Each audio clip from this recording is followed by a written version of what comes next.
Ladies and gentlemen, as you know, we're on a tight schedule for the satellite hookup discussion with the Prime Minister and also the son of the late Shimon Peres, Hemi Peres. I need everybody to take a seat. Please let people fill in the seats next to you and make a new friend. This event will be live streaming to all the Israeli media, and it would be terrific if there was shots of a full, tight room. So please take seats in that front section. Take seats at the front of the second section. So we're showing all our strength. Thank you. We'll be starting in 5 minutes.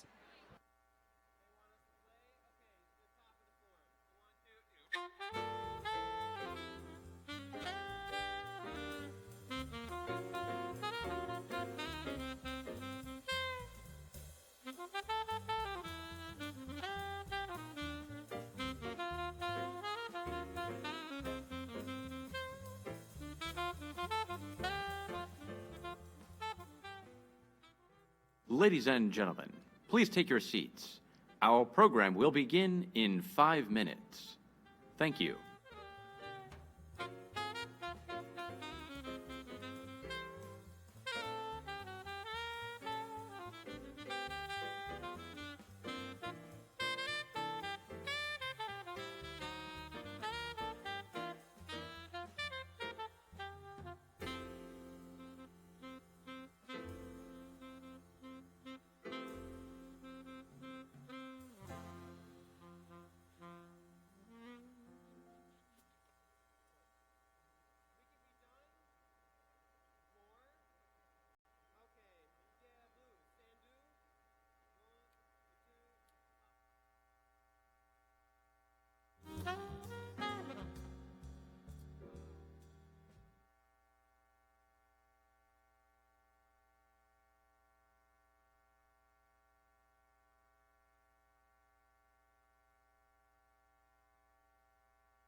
Our program will now begin.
Over the past few days, we've seen the power of words to inspire. Poems take this one step further. They speak directly to our hearts. They ignite our passions, move us to dream.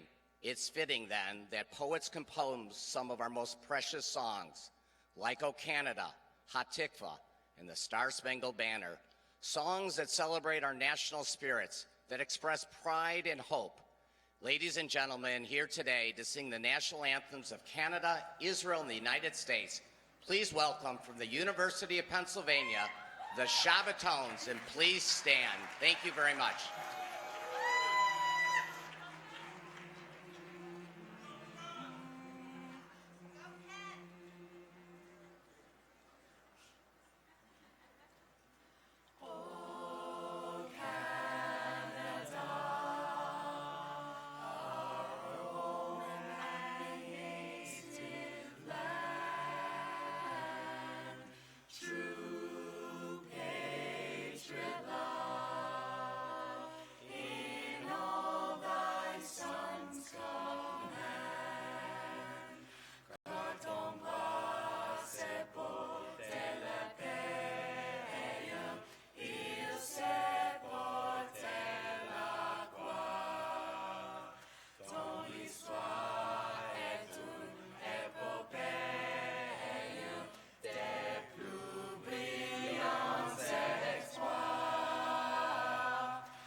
Ladies and gentlemen, please welcome the president of JDC, Stan Rabin.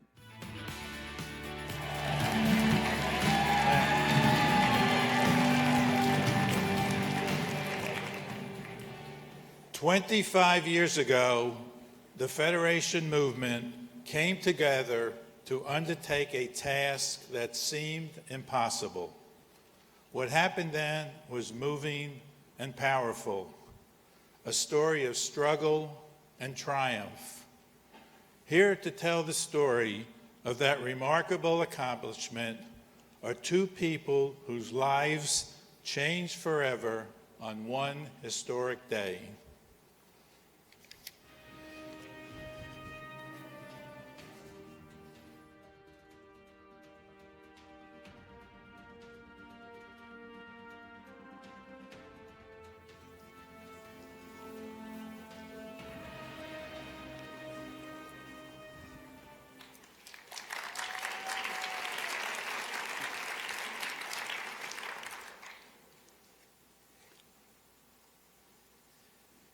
The rumors arrived to my village.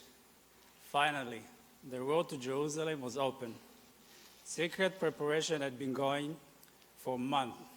The entire village, children, parents, elders, the leaders of the community had been saving for food, making bundles, and preparing for the longest journey of their life, a trek through the baking heat of Sudan. Everyone was ready, everyone except for my family. You see, my mother had a baby, myself. She and my father, they knew that I won't survive the journey through Sudan. And even though they didn't understood that it might be the only opportunity for them to go to Jerusalem, they've decided that we will stay, and we will stay in Ethiopia.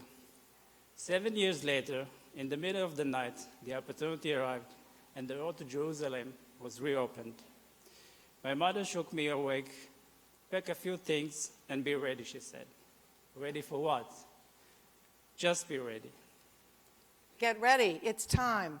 That was the call I got, and 24 hours later, I was on the tarmac at Ben Gurion Airport in Israel, ready to take part in Operation Solomon, a miracle of huge proportions, a miracle of the Jewish people, of the Jewish federations, and of the State of Israel.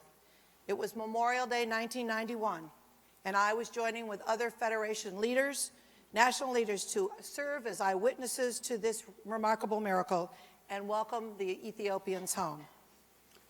When I looked up in the sky, I saw 3 stars, the sign that the Shabbat was over. Now we could go. I will never forget how amazed I was when I saw the plane. I never saw a plane before that.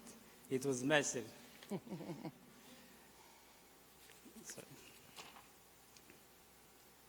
Many years later, I learned it was you, the Federation, with the Jewish Agency and JDC that took us on the journey back to our homeland. We were standing on the tarmac when Tessema's plane landed, tears of joy in our eyes, shalom, shalom, welcome, peace on our lips. I like to think that Tessema was one of the small, beautiful children I hugged that day as they descended to the ground, and that just maybe, in some way, I touched the life of this incredible young man. When we landed in Jerusalem, I kissed the ground. At least we're in our homeland again. And even though it was Shabbat, all of Israel was mobilized. Everyone knew that this was a holy mission, and they wanted to make sure that these new arrivals had food and shelter and clothing and toys for the children and lots of hugs. After the hard journey came the cultural shock. The flights from Ethiopia to Israel, it's only 3 hours. But for me, it was like traveling in time. I learned that we were poor. In my village, everyone is the same. Everyone had dirt floors. Now, people around me drove cars. Where I came from, everyone looked the same. In Israel, we were thrown into a modern city life with people from all over the world. We had to learn new language and new skills in order to succeed. My parents insist that we work hard at school and learn Hebrew quickly. They knew education was the key for successful life in Israel. It was very hard at the beginning, but I pushed through the challenges. 10 years later, I became a true Sabra, proud and honored to join Golani, an elite brigade of IDF.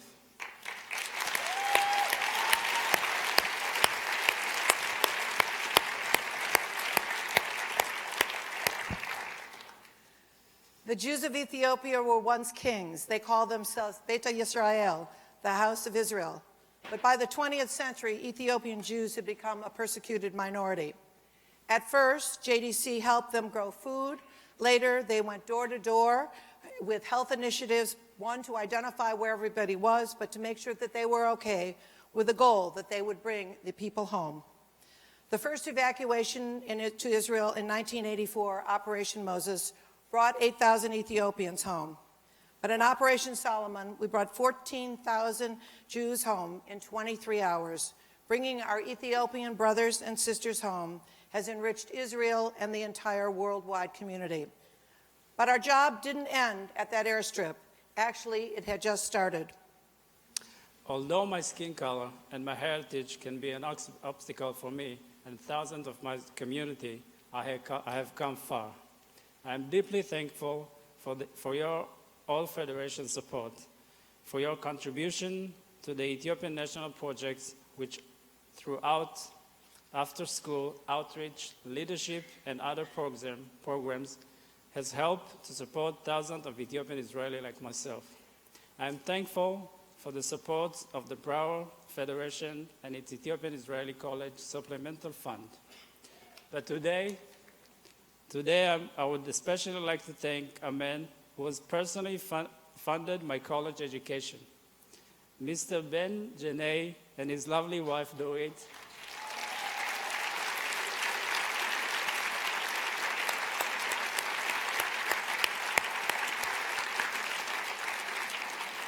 From the bottom of my heart, thank you. You and the Federation have helped me become the best I can be. And now, my goal is to help Israel to become the best it can be. Tessema, we are thankful for you. The prophet Isaiah said, "Bring my sons from far away and my daughters from the ends of the earth." Together, we have brought thousands of Jews to Israel from Russia, Ethiopia, Europe, and beyond. Together, we have supported education and leadership programs for thousands more, wherever they may be on their Jewish journey. But the story is not yet finished. In fact, it is only beginning, thanks to the strength of people like Tassema, and thanks to all of you.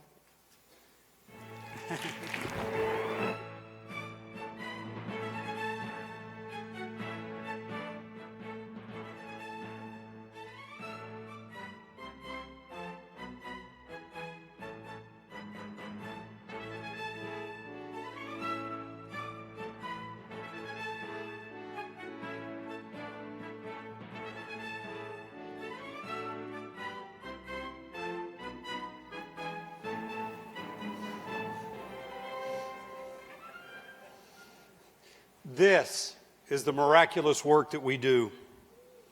Food and medicine getting through to hundreds of Jewish families trapped inside the conflict in Ukraine. 80,000 children, teens, counselors, and Israel shlichim coming together in Jewish summer camps around the country. 500,000 young adults going to Israel on birthright. A helping hand to those in need in our own communities. And of course, an ancient Jewish population being airlifted from the middle of a war zone to their homeland. Folks, these are miracles. They are wondrous and they are amazing. And it was your work. It was your funds, the efforts of all of your federations that made these miracles happen. You did it with your hearts, your own hands, and yes, of course, your checkbooks. When the world calls, we have always answered, and we answer always with a resounding yes. Today we celebrate 25 years of saying a very proud and a very complex yes to our Ethiopian brothers and sisters, one that spans that daring rescue as well as the everyday of helping with rebuilding lives in a new country. As Tassema said, the Ethiopian National Project has played a key role in helping address these complexities. The biggest and most successful programs of E&P, an initiative we, the federations, created, provides assistance to high school students and their parents through tutoring, mentoring, nutrition, field trips, and more. It is a proven success that raises the high school completion exam rate of Ethiopian Israelis in the program even above that of Jewish Israelis overall. It encourages these students, the future of Israel, to dream big, to reach for the stars. It helps them to fulfill their tremendous potential, a potential that otherwise would go untapped. A tragedy, not only for them and their community, but for the state of Israel and for every one of us. There are 8,729 Ethiopian Israeli kids in dire need of this high school program. Full implementation costs will be $36 million over the next 4 years. The government of Israel is willing to put up half that amount. We, our federations, want to raise that other half. Our share of the cost is just $588 per student per year. $588 to change a life, to change a family, a community, a country, a people. So we will be launching a campaign with the inimitable James Sherman of Detroit as the chair to ensure, yes she is, to ensure there are more stories like Tassema's, more doctors, engineers, Supreme Court judges, and perhaps even someday a prime minister. We played a major role in helping Ethiopians make the journey home. Now we again step up to make the homecoming a greater success. So I ask you, if your federation is not making an allocation to E&P, please consider making one. If your federation is making an E&P allocation, is there room to grow? And will you personally adopt a group of students like Tassema, and so many more over the next 4 years? We take so much pride in the miraculous work we have done. We can take even greater pride in the future we are helping to create. Have no doubt, the many success stories resulting from our shared work serve not only as an inspiration, but as a model and a tool for each of our communities. This extra helping hand today will help create a generation that will take the Ethiopian-Israeli community and Israel herself boldly into tomorrow. Thank you.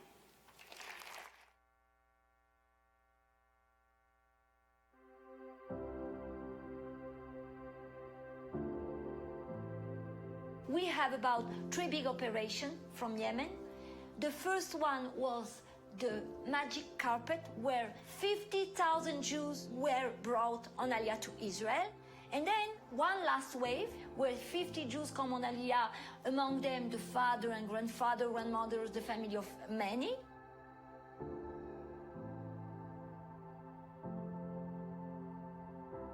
I have a lot of memories from Yemen, a lot of memories about the way we were treated as Jews. Just on our way to school, we would be stoned. It's really difficult to bring the last people because there is a complete chaos in Yemen, because you have a lot of threat, okay? You have Al-Qaeda, you have ISIS. I've been worried about my family's safety since the day I left Yemen. I wake up in the morning and I go to sleep, always thinking about their safety. Are they going to be okay? What if something happens to them?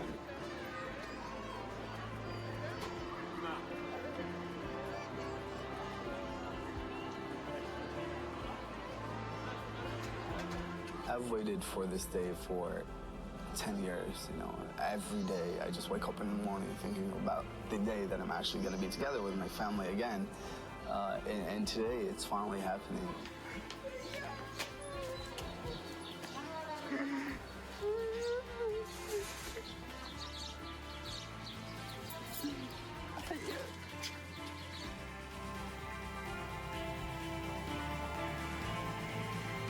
I'm so grateful for the Jewish Agency and the Jewish Federation for working together to bring my family to safety and for all the support that they have provided along the way.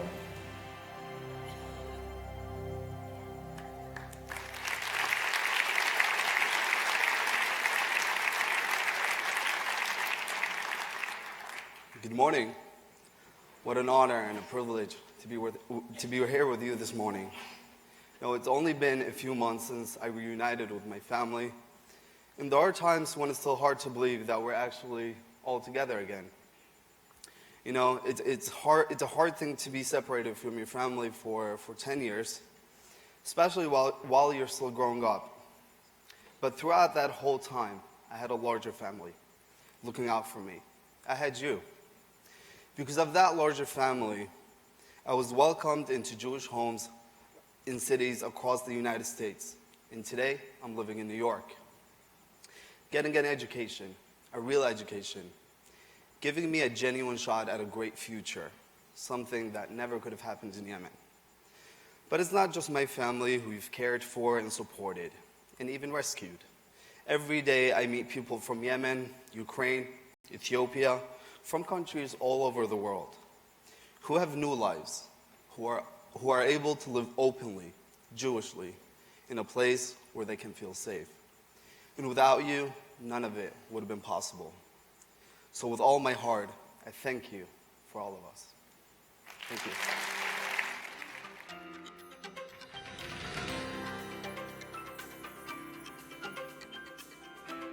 Ladies and gentlemen, please welcome the President and CEO of JFNA, Jerry Silverman.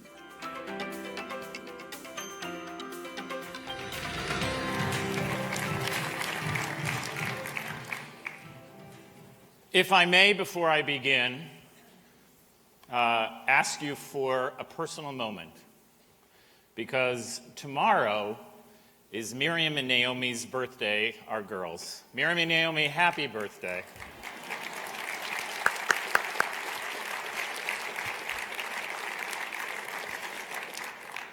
Okay, I'm in trouble. So GA16, how has it been? How has it been? I want to thank David and Cindy Shapira for their leadership in making this GA a success. Thank you, David and Cindy. I also want to thank the GA team who has worked tirelessly on your behalf, listening to your feedback and always trying to raise the bar of this gathering each and every year. Thank you to the team. This has truly been a journey. Federations, breakouts, Hillel students, Shlichim, Masa Israel participants, roundtables, Rabbi Sachs, around the world videos, RBG, and Richard Sandler's beautiful and inspirational message, and along with Natan Sharansky surrounded by his 150 shlichim. You know, last night also, I was so inspired by the reception hopping that took place here. Beginning with the LGBTQ reception that was so filled to capacity, and really ending with our Young Leadership Award winners and cabinet reception, which was next door to the Wexner Foundation reception. The energy last night was just incredible.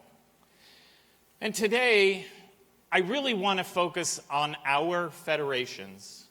I want to discuss 3 topics. First, our federation movement. Second, our global responsibility. And third, leveraging the strength of our voice. Our federation movement, a movement that is over 100 years old and has time and time again come together, as you've heard, and changed history. From building the state of Israel, to responding to Israel's emergencies, to supporting Operation Exodus and Solomon, to building our local communities and advocating on behalf of our mission. It's really a magnificent history and legacy on which to build. Now many federations are coming close or are in their second 100 years. Change is taking place across all of our federation communities, and more is coming. A major emphasis is being placed on engaging the next generation.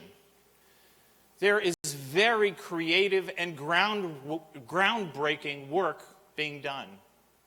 From the acquisition of families into Jewish life, to new and creative leadership development programs, to widening the communal tent and warmly welcoming diverse groups who haven't necessarily felt welcomed in the past. This is happening. This is real, and it is happening in communities of all sizes. Post the General Assembly, we are convening a program called Fed Engaged. 120 people from 40 communities are gathering to discuss and share Jewish education and engagement practices, leveraging our community's strength. Sometimes we get criticized as a movement for being too establishment and for not moving with the times. And I say to all of those who make such generalizations, do your homework first. Dig into what's happening in Palm Beach, in Boca, in Pittsburgh, in Sarasota, in Los Angeles, and Portland, in DC, Dallas, Greensboro, Richmond, Philly, New York, Baltimore, and Chicago, and across the country. You won't see our father's old Oldsmobile if you look under the hood. You will see energy, you will see vibrancy, and you will see hope. You will see local innovations, and you will see broad federation support for national initiatives like PJ Library, One Table, Present Tense, Birthright, Onward, and Moish House. Do we have to continue to push the envelope as a movement and at JFNA? Yes, we do. But at the same time, we always have to keep in mind our timeless mission of chesed, chinuch, and klal Yisrael. Acts of kindness, boldness in Jewish education and building the community for today and tomorrow, and being responsible for Jews everywhere and having this strong connection to Israel. These are not just our watchwords, they are our timeless purpose. And as we move forward, it is vital that we move forward together as a movement. As a federation movement, we take on the most serious challenges of the day, whether it's local or global, like fighting delegitimization of Israel and creating the Israel Action Network, securing our communities by significantly increasing our investment in SCAN, and developing a partnership with the U.S. administration and creating the National Holocaust Initiative with our communities, which supports our survivors living in dignity. Our federations touch more lives, more Jewish lives than any other organization on the planet. And we will continue to do so. We will do it through the strength of our local communities and the power of coming together as a movement of federations. Our global responsibility.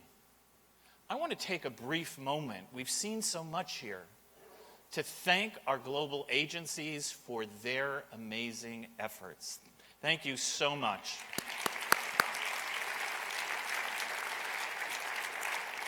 At this GA, we have shown you the reach of our federations throughout several continents with the support of our agencies. Through the Jewish Agency, we fulfill our commitment to connecting Israel with the world and our communities. What a blessing it is to have such an amazing delegation of the Shalichim here at the GA for the first time. You know, the Jewish Agency is the table where World Jewry comes together. World Ort, supporting groundbreaking Jewish and technical education around the world, does an extraordinary job. Their education program for children in all Israeli hospitals and their network of schools around the world are becoming an anchor of Jewish learning and engagement for increasing number of Jews. And the JDC. Last week, I had the privilege of being in Ukraine with the leadership of JDC and was able to see and observe our work there. For the first time since World War II, we have Jewish refugees, internally displaced people who left their homes with less than a bag of clothing to find refuge from the war in the East, to find refuge in safer places. JDC, through their Chesed program, is there to support them and give them that hope. There are still 5,000 Jews, 5,000 Jewish people in the conflict zone being cared for by our Chesed programs. Some have gone to Israel with the Jewish Agency on Aliyah, but many have not or cannot. Kol Yisrael arevim zeh bazeh. Jews are responsible for each other no matter where in the world we are situated.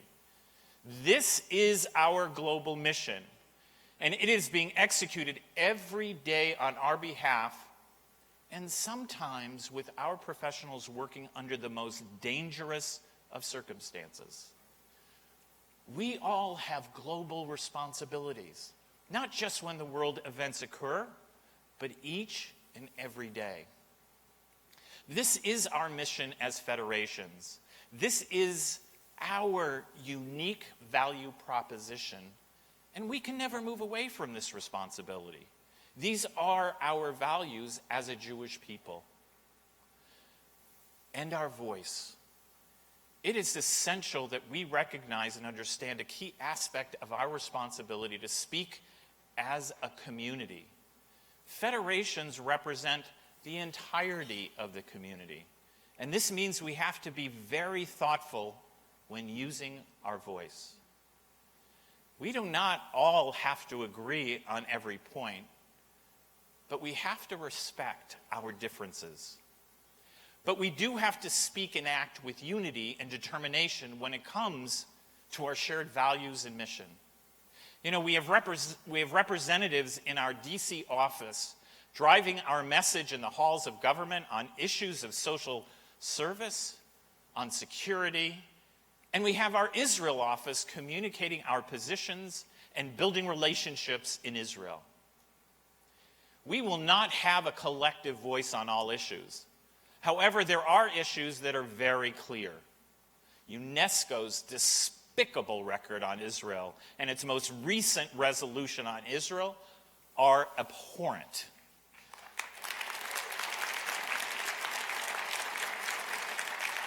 The insidious reach of BDS and our shared efforts to combat it through IAN and many other organizations. The need for constant vigilance for the safety of the Jewish community and its institutions through SCAN, our Jewish Homeland Security. And we will speak out on promoting pluralism in Israel. IREP, the Israel Religious Expression Platform, a coalition of many federations, enables Israeli Amutot to work together in a grassroots effort to promote civil marriage in Israel.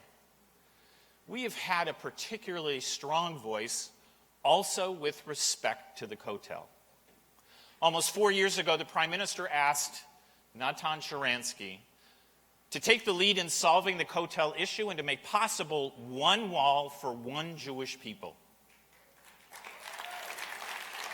With hard work and many compromises by the reform and conservative streams and women of the wall, a deal was struck in January of this year. This plan was negotiated and agreed to by all, including the Rav HaKotel, on behalf of the Orthodox movement in Israel. The government of Israel approved this by a vote of 15-5. Since then, the traditional Orthodox Street of Israel and the chief rabbinate have pushed to reverse it. At last year's GA, the PM declared his commitment to this goal and received accolades for driving and supporting the resolution. But since the government resolution passed more than 9 months ago, nothing has moved forward. And we will continue, as a federation movement, to move forward with Natan, with the streams, to see this resolution fully implemented.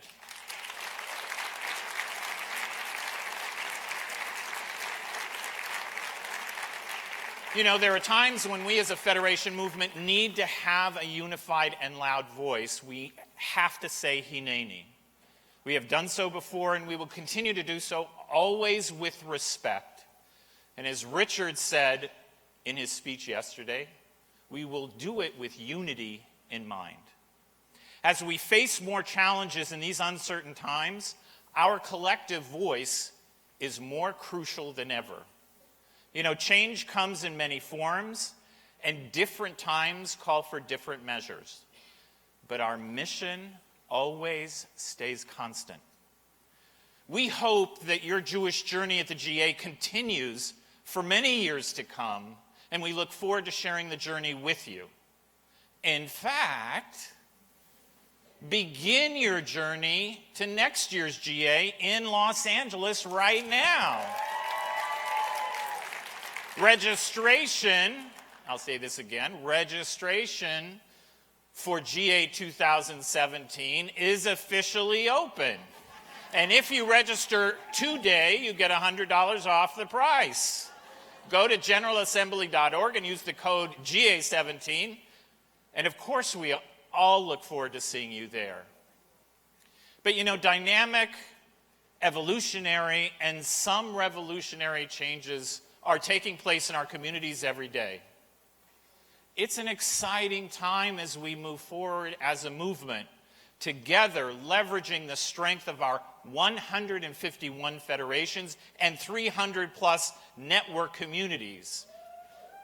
We will continue our commitment to our global responsibility, and we will continue to have a strong local, continental, and global voice.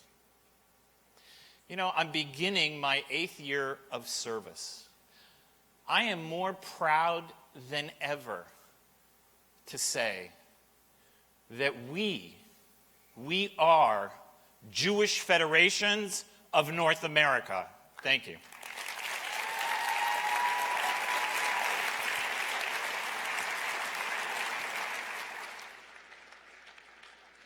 Thank you, Jerry Silverman. I can tell you from personal experience, Jerry is an amazing leader and is absolutely tireless in working to drive the Federation system forward and upward. Are you ready for some more music from the Bill Todd Quartet? Take it away, guys.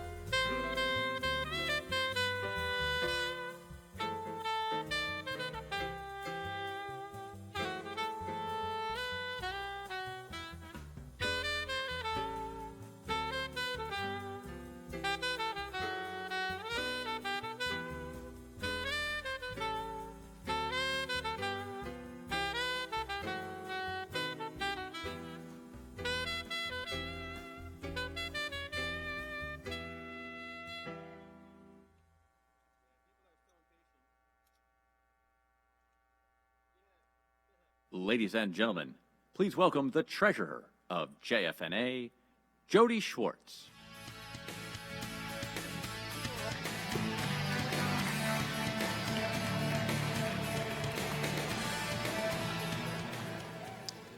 He was an immigrant, a farmer, a shepherd. Later, he became a soldier, then a statesman, an author and an advocate, and a relentless pursuer of peace. He was warm, he was graceful, he was brilliant. A husband, a father, a friend, an optimist, and a visionary. With respect, gratitude, and love, we remember.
Now, one of the people who knew Shimon Peres best is here to speak about him.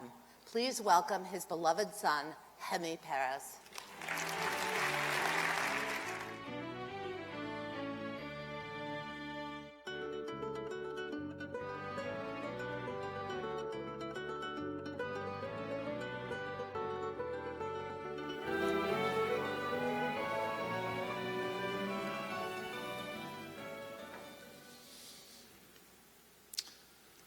Dear friends, good morning.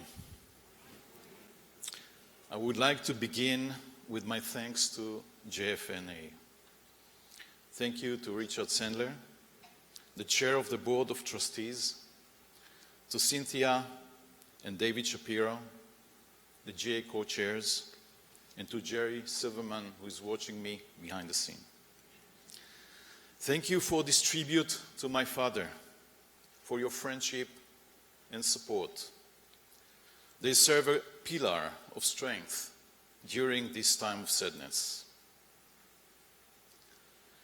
Count the number of achievements in your life, my father used to say, and compare them to the number of dreams that you have in your head. If you have more dreams than achievements, then you know that you are still young. And indeed, my father was a dreamer, a man of great vision and optimism, always looking to the future, envisioning a better tomorrow and working hard to bring it to fruition. Shimon Peres was one of the founding fathers of Israel, instrumental in developing its defense and security industry. He worked tirelessly to promote peace and was at the forefront of transforming Israel into a global leader in innovation, acting as the father of the startup nation. He was forever young, with 70 years of service to Israel under his belt. A constant pupil who always explored, as well as a once-in-a-generation statement with the knowledge to school world's leader. He wasn't afraid to dream, but as pragmatic as can be, always in the here and now, working hard for the benefit of us all. And though he was 93 years old, he left us too soon. Upon his passing, we were moved beyond words from the outpouring of support we received. The reverence shown to him by the United States was especially moving, with condolences received from Jewish communities across the US. President Obama tribute of lowering American flags around the world to half-mast, as well as the powerful eulogies of Presidents Obama and Clinton at the state funeral. President-elect Trump sent heartfelt messages to my family and me, saying that my father was, and I quote, the last of a generation of leaders who fought for the right of the Jewish people to shape their own destiny, and his legacy stands tall. My father was proud to tell the story of Israel, a story of a dream come true, realized by people, build their future with their own hands. They build a nation through innovation and entrepreneurship, and impacted not only our lives in Israel, but also those of millions around the world. He told us about Israel of early days. There were swamps in the north and deserts in the south. We had two lakes, one dead and the other is dying. And in between them ran the Jordan River, with more fame than water. A holy country surrounded by oily countries. We had only one unique resource: our people.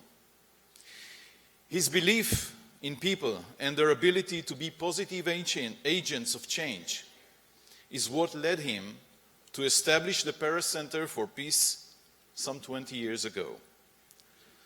The Peres Center, where innovation and optimism come together to promote prosperity and peace, where meaningful projects are developed and implemented, is where my father's legacy lies.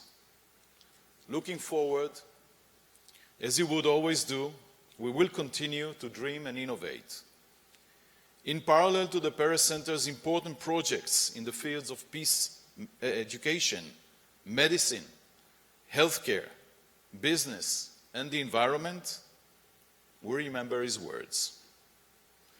The new world of science and knowledge calls you to forget the partitions, to forget the prejudices, to embark with courage, hope, and knowledge are bringing us to a new era of hope and peace.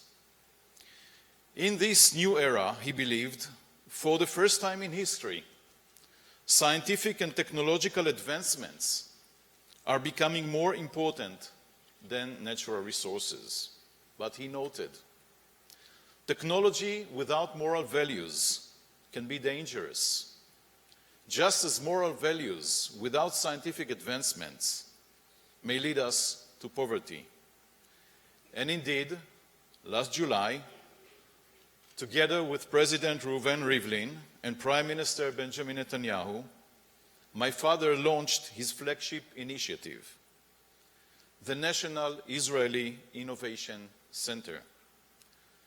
The Israeli Innovation Center will tell the remarkable story of Israel, the innovation nation, from cherry tomatoes and drip irrigation to Waze and Mobileye.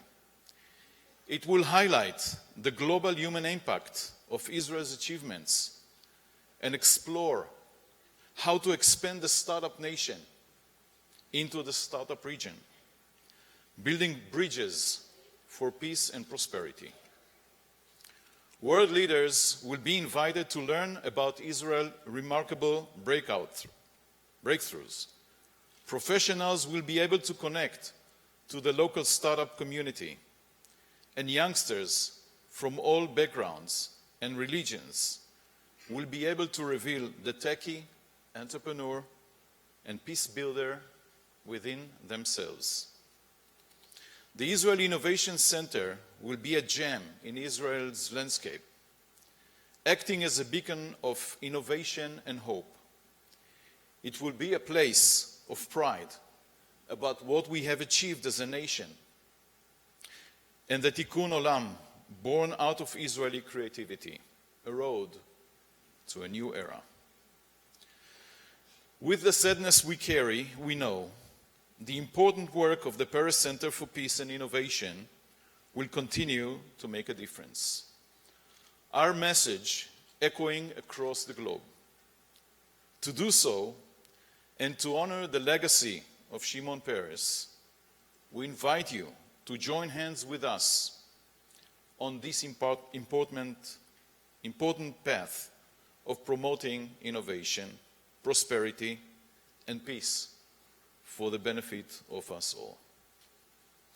The partnership between us, between Israel and the United States, was always at the highest importance to my father. He, who worked with 11 presidents, saw America as a nation who rose to greatness by giving and not by taking, and whose support of Israel is unparalleled. I would like to take this opportunity to acknowledge President Obama's 2 terms in office, which were filled with inspiration and support of Israel.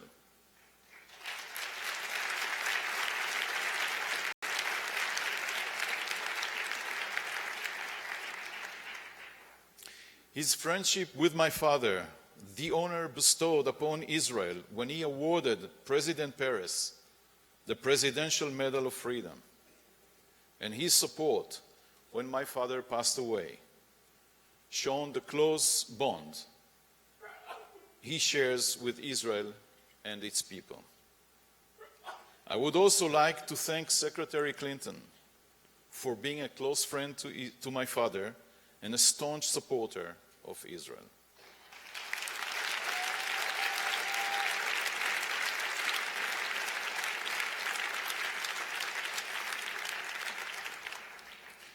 Importantly, I would like to wish President-elect Trump the best of luck. When President Kennedy was elected, he asked David Ben-Gurion for advice. What should I do in order to be a good president for Israel? Ben-Gurion replied without hesitation, be a great president for the United States.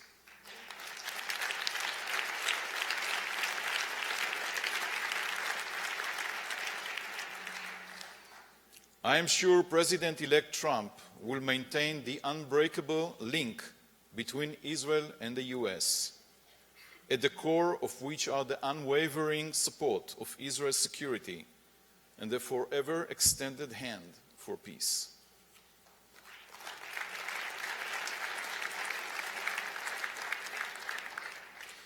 Within this unique relationship between our two nations lies the powerful bond between American Jews and the State of Israel. President Peres saw Israel not only as the home for all Israelis, but of all the Jews, the Jewish people, collectively. After 2,000 years of longing to our homeland, Israel today is the beating heart for all Jews from all backgrounds.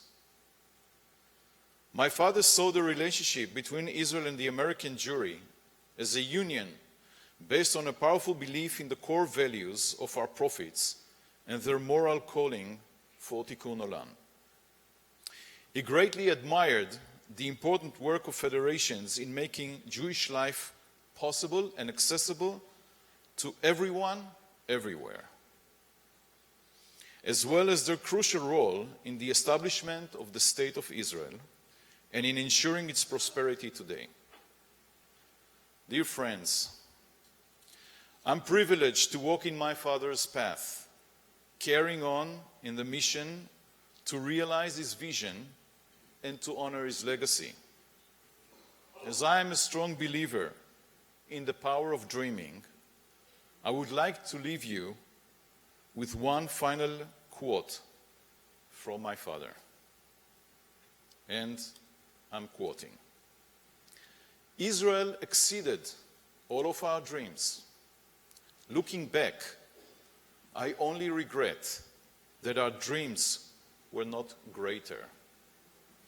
Let's look ahead, let's dream big, and make the world a peaceful place for all people, for every person. Thank you very much.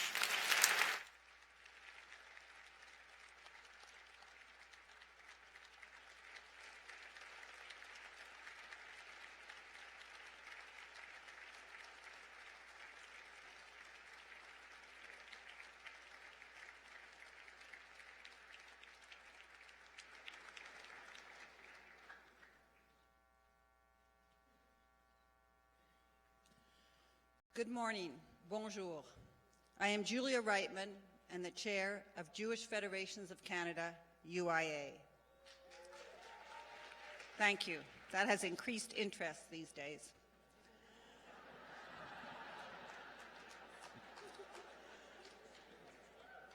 Let us take the next step on our journey around the world. As you might know, there are very few schools in the Middle East where Jews and Arabs study together, and most of them are in Israel. But there's also one where you would never expect it.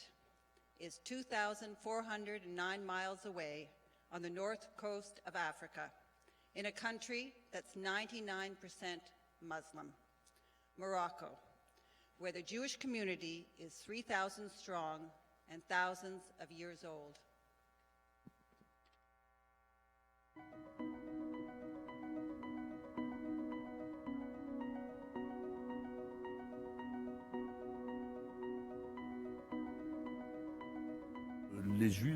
Jewish and Muslim brothers and sisters have been living in Morocco together for nearly 5,000 years.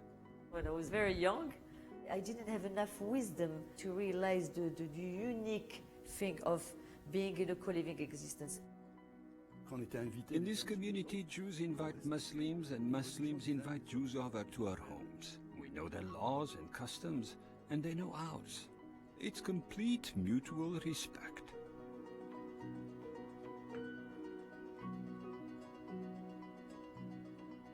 The Maimonides School is a high school where Jews and Muslims learn together in the same classrooms. This school has been supported by JDC since the very beginning. Like when you grew up with this education, not different to people because of his skin color or because of his religion. This school taught us a lot of values, like respect each other, look for the human first, and then you're gonna learn about his culture and his religion. Olivia invited me for Shabbat. I invite her for Moroccan parties. We became friends. I don't understand why people are fighting. It's very weird for me to listen that Muslims kill Jewish or Jewish do that for Muslims. Every year, teenagers like me go to university in Israel or Canada or France. Hopefully, when they leave school and they're studying in a university setting and they're met with anti-Jewish or anti-Semitic propaganda, then some of these kids will stand up to it. Jewish or non-Jews, will stand up and say this is ridiculous. Jewish and Muslim were like brothers. We're just friends.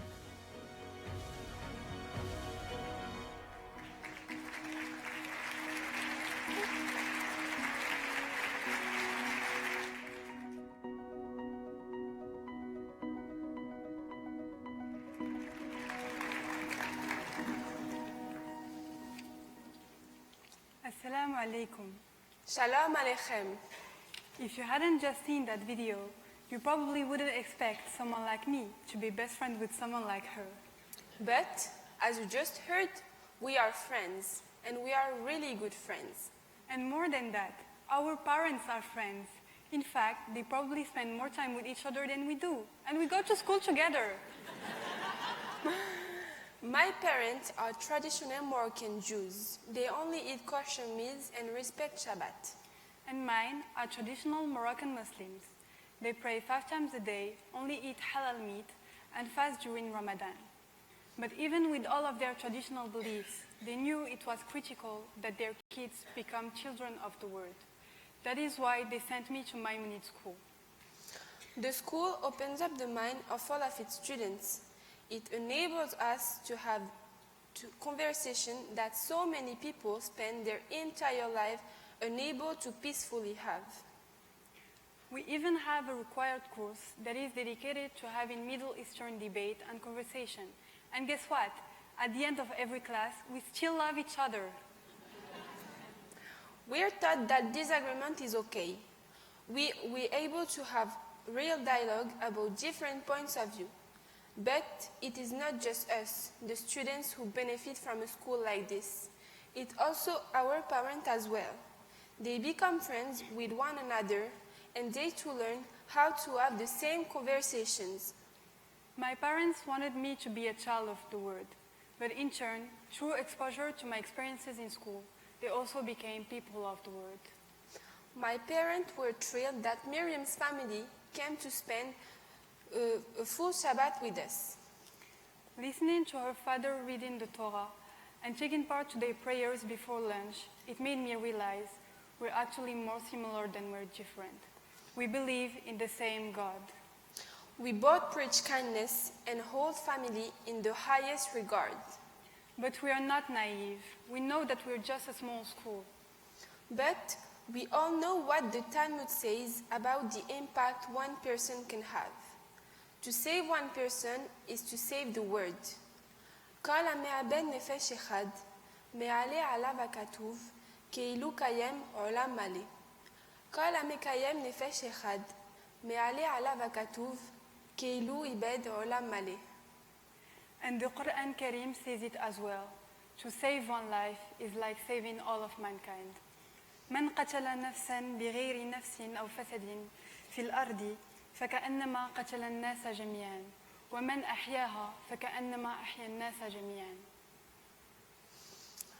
We all, yes, it is just one small school, but its impact is very huge. Today, we are proud to stand in front of you as children of the word. As examples of what coexistence could look like. And today, we know that our parents are sitting in this audience.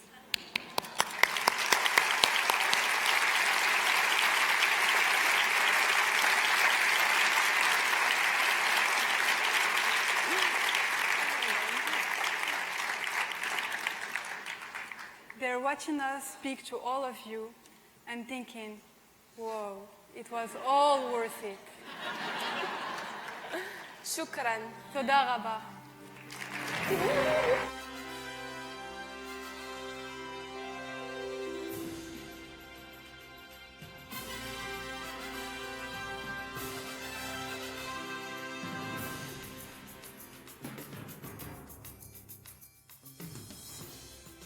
Ladies and gentlemen, please welcome the chair of the United Israel Appeal, Andrew Groveman.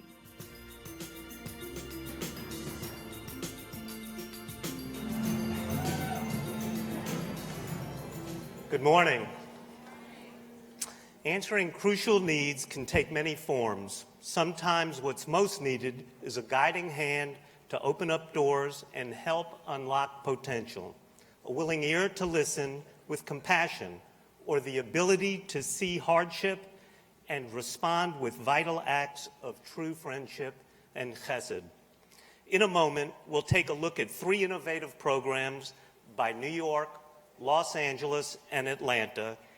Each was developed to reach out and answer some of the most critical needs of members of their communities. Each is a prime example of the Jewish value of arivut, recognizing and responding to the needs of others. Let's take a look.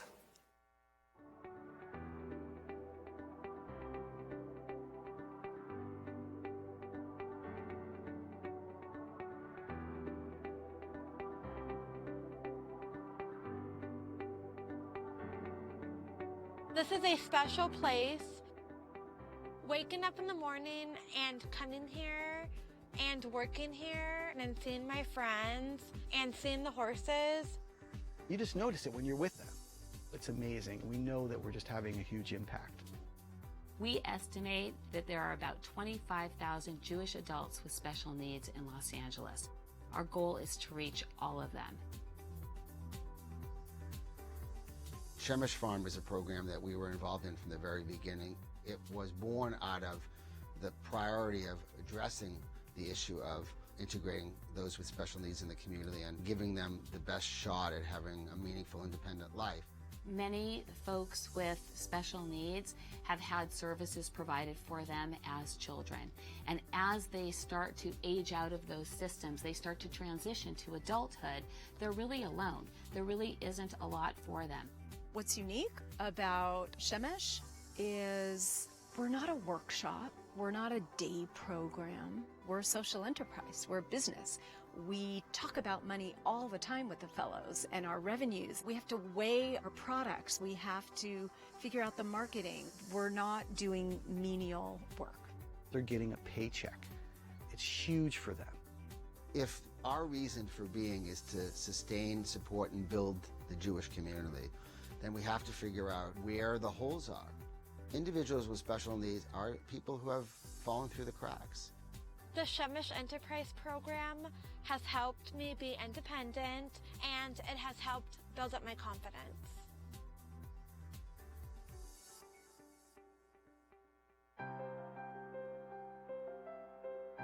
In my 20s, I was homeless for a period of time.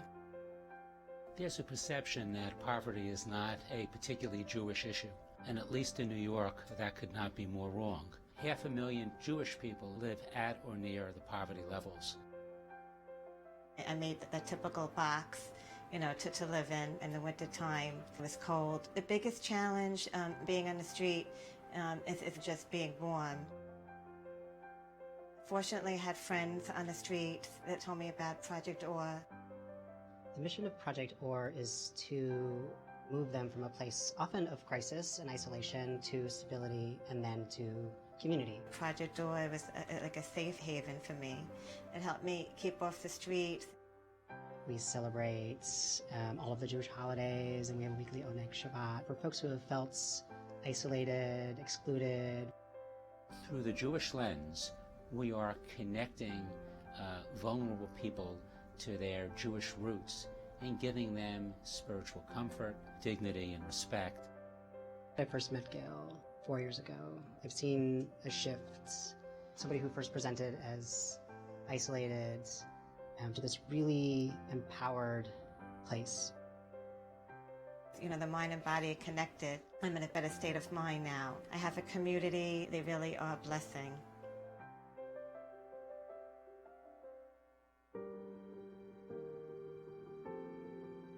I am almost 88. I'm a little afraid that when my generation dies, slowly people are going to forget about the Holocaust.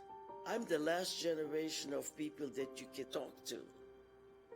Literally touch and talk to. The fact that we're here at a time where survivors are still among us is unbelievable. And we have the imperative of taking care of them.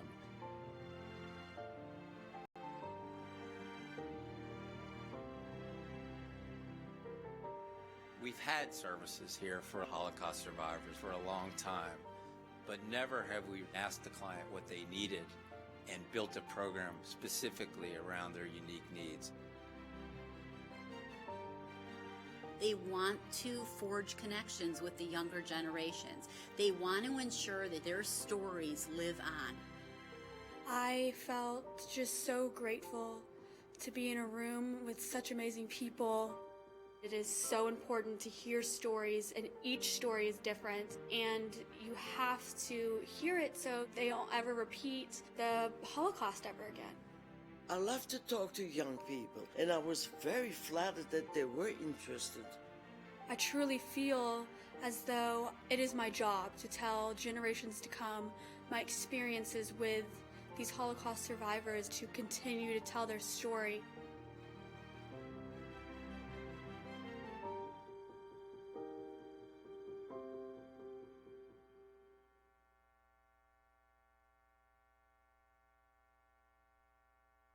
Ladies and gentlemen, please welcome the co-chair of JFNA's Holocaust Survival Initiative, Mark Wilf.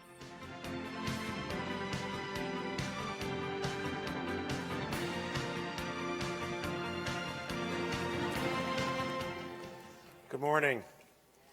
We have all heard Benjamin Netanyahu speak passionately to us about Israel and the Jewish people, whether as Israel's ambassador to the United Nations, or during one of his 4 terms as prime minister, or during his many cabinet posts in between. But today, we have a unique opportunity to speak with Prime Minister Netanyahu, to engage him in a discussion about what he sees as the most pressing issues and unique opportunities facing Israel and the Jewish people today. Here to lead us in that conversation is the chair of the board of the trustees of Jewish Federations of North America, Richard Sandler.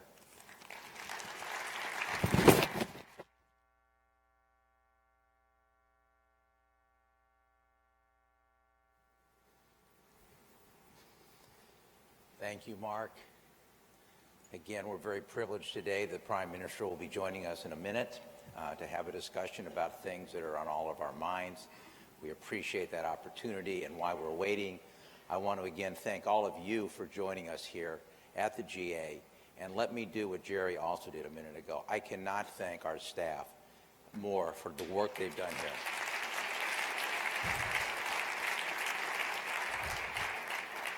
I just think when you think of the planning, what's going on here, the substance of the sessions, the people that have participated, getting to, many of us had a chance to go to the museum the other night. I mean, this stuff has been going on for a year. This didn't start a month ago. So we've been very, very fortunate. And again, I'm going to ask you to take home what you've learned here, basically, and let the people that weren't here know the benefits that you've achieved, the work that we are doing, that they are doing, and looking forward to seeing everybody in Los Angeles next year. I know I'm willing to make the trip to Los Angeles next year, so I assume everybody else should be willing to do the same as we're doing that. And as we wind down and as we're waiting to get ready with our connection to Jerusalem, you should be thinking about some of the messages, especially the message which I just can't reinforce enough on unity. As I said yesterday, unity is easy to talk about. Unity is very easy to applaud for, and everybody say, yes, we are going to do that. But it becomes hard when we're really facing difficult issues, and when we hear opinions we may not want to hear. So when we have those times, when we have those confrontations, that's the time to stop talking and start listening. Take a deep breath, as my mom used to say, count to 10, and then yell at the other person. But at least you will have counted to 10 first. And I think we would all appreciate that. It's the same message that we have with our brothers and sisters in Israel. We're all basically in the same boat here, and we're going to basically get there. If you can't come away from this particular GA encouraged about our future, then I'm not so sure why we're here, but we are here. And I think it's because we all know we have a job to do, but we also all know that we are going to be successful in doing the job.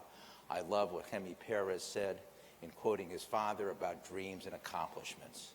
We have talked a lot here about our accomplishments, but we have a lot more dreams than we have accomplishments. So that means we are all very young. Not just our young leadership cabinet, not just our people from Hillel, our people that are... Okay, thank you. So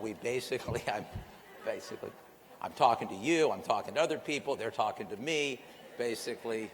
I have a new appreciation for Chuck Todd. What an amazing job he does, basically. And he does it live, talking to hundreds of millions of people. Good. So basically, thank you again for being here, and it's now my pleasure to introduce you and to welcome to RGA the Prime Minister of the State of Israel, Benjamin Netanyahu.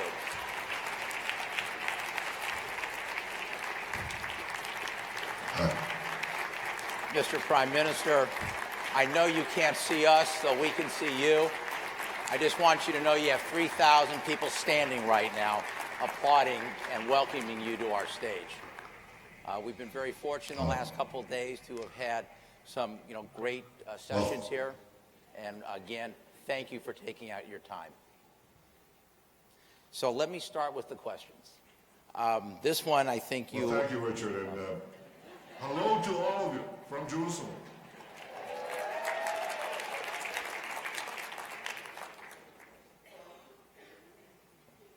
So I want everybody to understand there is a delay in doing this. I now understand that. So we will start with the first question, Mr. Prime Minister. Thank you. This is a great way to end. Thank you.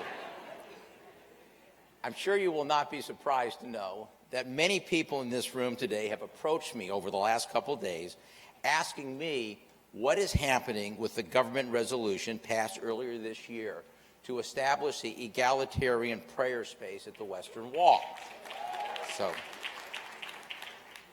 everybody here also realizes that no prime minister in the history of Israel has done as much to understand the concerns of North American Jewry and has done more to make this egalitarian space a reality. For that, we thank you. But could you please give us an update with respect to the implementation, and what do you recommend that we do and that we not do to help this process?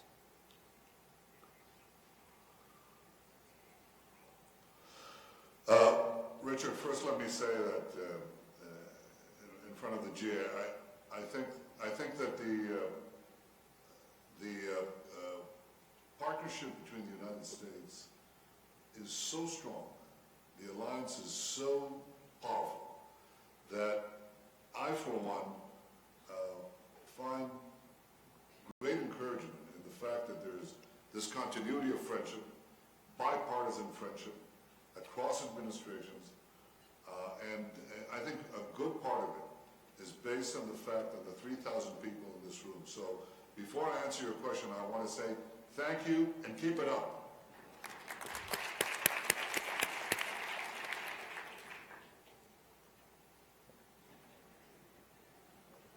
Now let me talk about the kotel. The kotel is something that speaks to every Jew. When I come there and I touch the stones, and I look up, and I know what it symbolizes in our history, the cornerstone of of our faith, the cornerstone of our longings, and the cornerstone of the rebirth of our people as a sovereign, independent state. All of that speaks to me, and I know it speaks to you. I know it speaks to every one of you. You know, when I go to the Kotel and I see Jews from every part of the world, and they touch the stones, and you can see that sentiment. And so all of you know exactly what I'm talking about.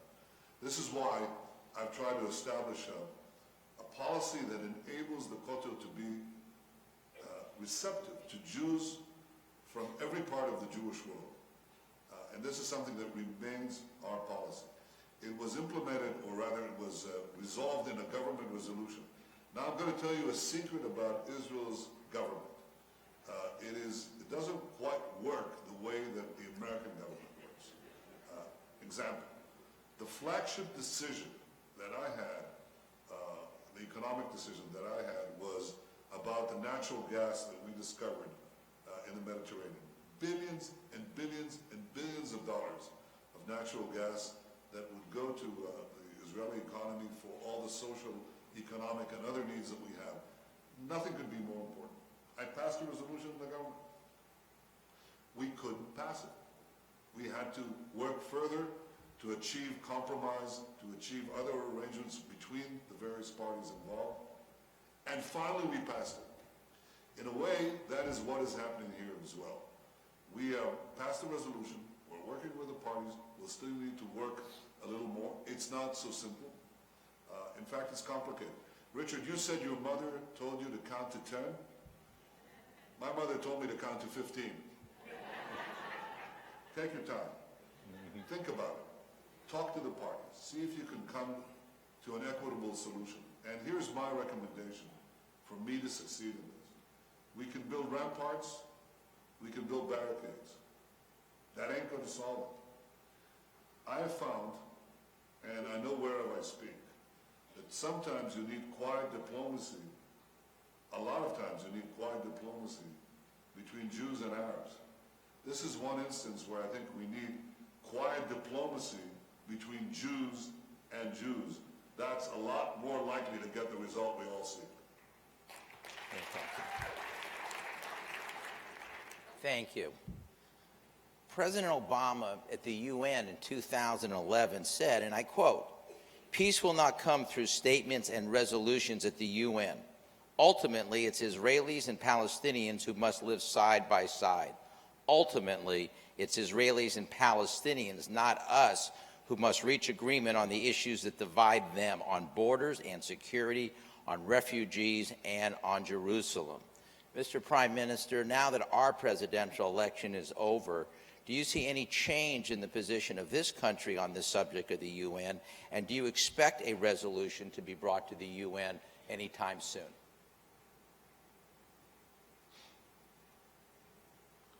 Well, I think President Obama's statement is right on. I mean, I think he's expressed it with great precision. The only way you really get a workable and enduring peace is to have the parties agree to it. This is what happened in our peace treaties with Egypt and Jordan. It's holding because there was mutual negotiations, mutual compromise, mutual agreement, and it sticks. It's weathered many, many storms, especially our peace treaty with Egypt is now many, many decades. Our peace treaty with Jordan, many decades. We've had convulsions in the Middle East, and yet those peace treaties hold because they were directly negotiated between the parties. If you try to impose peace from the outside, it never works. It just doesn't work. And I think that it's important to understand that the reason we'll object to any such effort is A, it will harden the Palestinian positions, and B, because it will harden the Palestinian positions, it will push peace back. It could push peace back decades. Look, I think that there may be possibilities that have emerged in the Middle East as a result of the different appreciation that many in the region have for Israel's role in fighting the twin forces of resisting the twin forces of militant Islam, that led by Iran and that led by Daesh, by ISIS. And I think that may open up prospects for peace and probably will help us move towards some kind of resolution with the Palestinians. But I think that one thing is certain, that trying to impose peace from the outside won't. So I very much hope that President Obama will continue the policy that he enunciated, which wasn't only his policy, it was the long-standing policy of the United States. And I look forward also to working with President-elect Trump when he becomes president and his administration to further the twin interests of peace and security. These are interests of Israel and the United States, but they'll be achieved by direct negotiations between the parties without preconditions. Thank you. I know we have time for about just 2 more questions, so let me move right on. When I was in Israel a couple of weeks ago, you indicated that you had never been more hopeful about Israel's future. We know, as you just referred to, there's an ongoing civil war in Syria along your northern border. Iran continues to sponsor terrorism and is trying to expand itself in the region. But at the same time, we understand there's open dialogue with a number of countries in the Middle East, Africa, and Asia. What are the immediate threats that worry you the most, and what is happening in Israel that makes you so hopeful?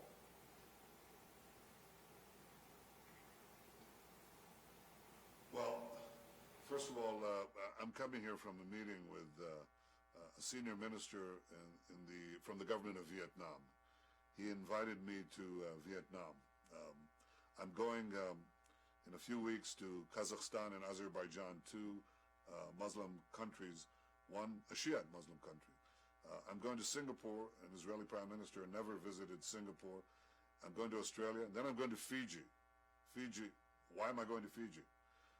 Because 15 countries, 15 islands that have, each one has a vote in the UN, are coming to that meeting. We've just had the visit of Mr. Medvedev, Prime Minister of Russia. A week before, we had a meeting of the NDRC. That's the top economic board body of China. They're eager to negotiate agreements. President Rivlin is now in India, and Prime Minister Modi said that he's coming to Israel later in 1917. I was in Africa. I met 7 African leaders, and I'm going to West Africa soon to meet many more. And I met them in the UN. They were absolutely startled and enthused by the exhibit of Israeli technology at the UN, which changes their lives. It changes their capacity to have water, energy, agriculture, health, everything. Same thing with Latin America. So there is a vast change that is happening, and it's happening because of the dual appreciation of Israel's role as a strong and powerful factor in fighting terrorism worldwide, because of our superb intelligence services and other capabilities that we have. And parties want, every country is now threatened by this, so they want Israel as a partner. Secondly, they all want technology. They want technology for all the reasons that I mentioned before, and that is bringing all these countries to Israel as never before. So I said this in my UN speech, and I'm going to say it again and again. Hold on to your, seatbelts. Buckle your seatbelts. I'm telling you that it will be no more than a decade, and possibly a lot sooner, that the automatic majorities against Israel in the UN will collapse, and Israel may actually find a fair hearing there. Now, it's not going to happen tomorrow, but it'll happen, and sooner rather than later. So that's one reason I'm very hopeful.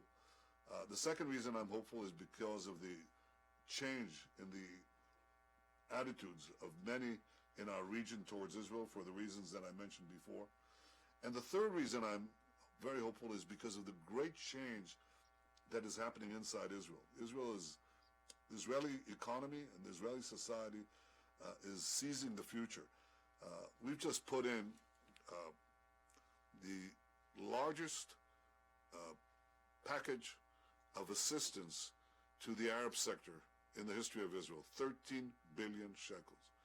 The previous largest package was something that I passed 3 years ago, 1 billion shekels. So we've just made an enormous jump from what was an enormous jump. And I did it in order to further education and infrastructure and transportation and education, everything in the Arab sector, because I want our Arab citizens to be part of the great success story of Israeli society. I went to open the school year in an Arab school, in an Arab village in the Galilee. It's the first time an Israeli prime minister did that, because I wanted to send that message. There was a little girl there, and I said to her, this is your country too. I want you to be, I think she wants to be a doctor. Well, believe me, she'll join many Arab citizens of Israel who are doctors, pharmacists, and many will be engineers, are engineers. That is the Israel that I want to see. We're actually, I told her to study Hebrew. You know why? Because we're going to make a pilot program now for fifth graders in Hebrew-speaking schools to study Arabic. I'm hopeful as never before that we can do this. Israel is poised in a way that very few countries are to seize the 21st century. I was in Kiryat Gat yesterday. I saw an Intel plant. I mean, you have to see it to believe it. There's a plant there that is 6 football fields. It's the size of 6 football fields.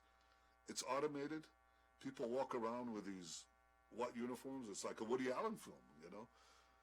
And it's amazing. I met there 300 young engineers, young women, young men, amazingly talented. And Intel has decided to build this plant, which may be the largest of its kind in the world, certainly, if not the largest, one of the largest, in Israel, because they said this is where we have the brain power. This is where we can make the conceptual products that shape the future. The future is changing. The future is already here. And the future says that those who can innovate seize the future. Israel is the innovation nation. I wanted to include all of our citizens, and I wanted to include our neighbors. And for the first time in my lifetime, I can tell you, we're heading there. I'm very hopeful.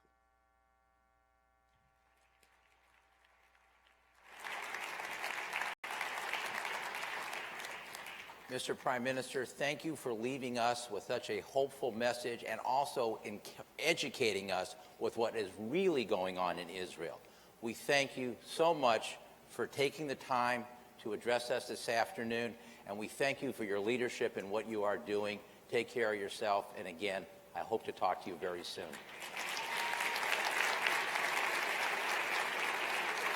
Thank you. Come to Jerusalem. Look forward to seeing all of you. We will be there. Thank you.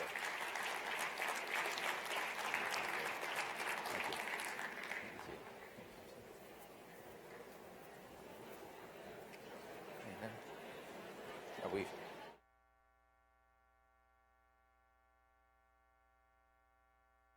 Ladies and gentlemen, that concludes our program. Thank you for joining us. We can't wait to see you next year at the GA in Los Angeles, November 12 to 14, 2017. Register now at generalassembly.org.